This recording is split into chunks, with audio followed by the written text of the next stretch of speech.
Katie Couric publicly criticized Lauren Sanchez's wedding dress by calling it tacky on Instagram. The comment was made on a post shared by Jack Schlossberg, who had reposted Lauren Sanchez's Vogue wedding cover. Couric wrote, "Welcome to the 80s. When big hair and conspicuous consumption ruled, apparently tacky is back." The statement quickly drew widespread attention online. If you're new here, make sure to like and subscribe. We bring you the latest updates around celebrities. Lauren Sanchez had worn a custom-made Dolce & Gabbana lace gown during her wedding to Jeff Bezos in Venice, Italy. The event reportedly cost more than $50 million and spanned 3 days. The dress, featured prominently on the cover of Vogue, was described as a high-neck, long-sleeve gown made of silk and lace.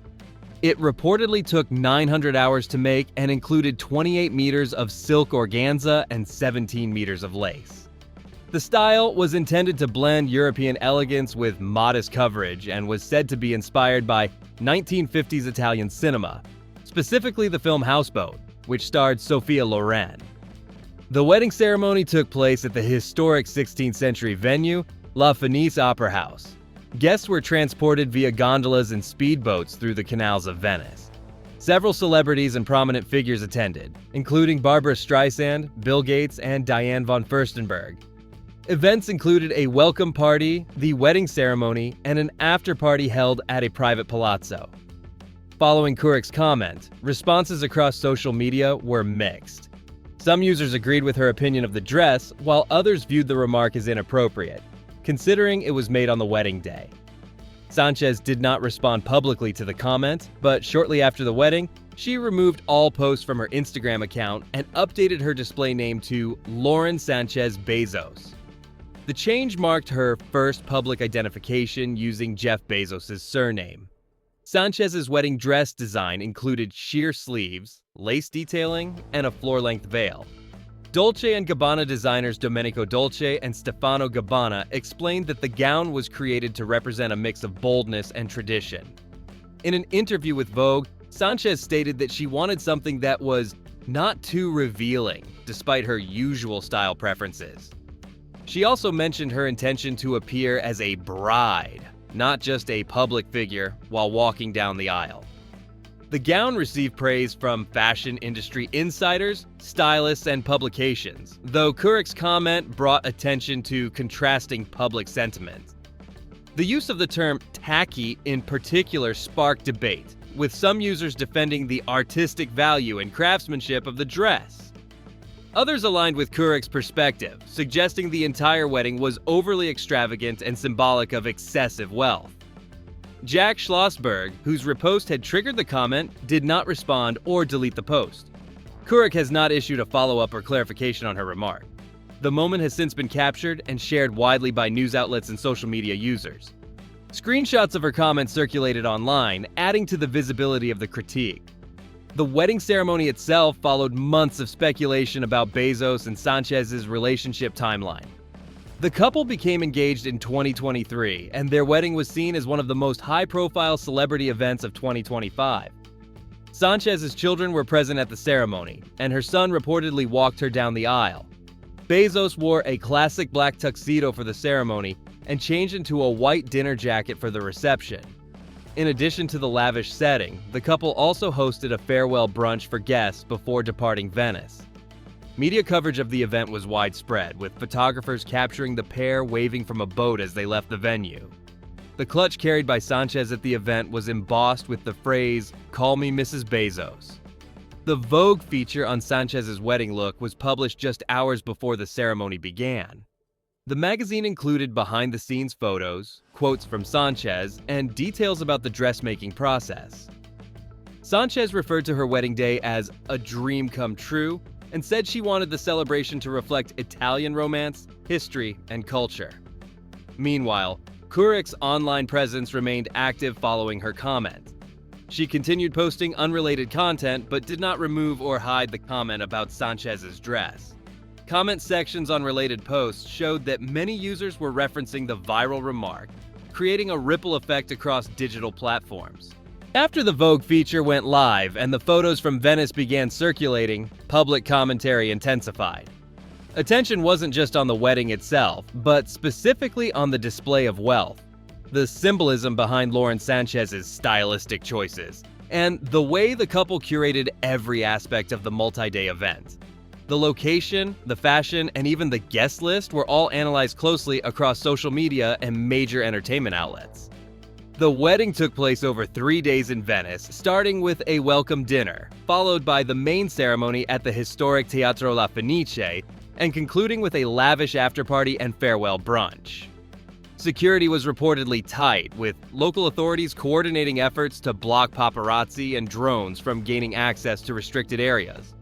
The streets around the venue were closed off, and attendees arrived in style via private boats. Lauren Sanchez's arrival was documented with precision, with high-resolution images showing the gown's detail, lacework, and silhouette in full view as she stepped off the gondola. In addition to Katie Couric's remark, several fashion critics and social media commentators weighed in with their interpretations. Some defended the gown as timeless, citing its high-collar lace design as a callback to vintage bridal styles that favor elegance over minimalism. Others labeled it a mismatch for a modern wedding, suggesting that the choice reflected opulence over subtlety.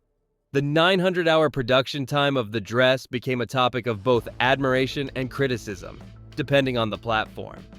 Bezos' attire also received media attention, although far less than Sanchez's.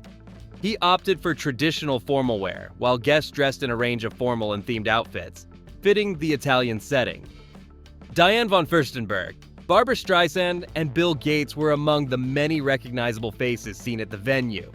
Reports indicated that the guest list was intentionally intimate, with just over 100 people in attendance, all of them either personally connected or of high-profile standing.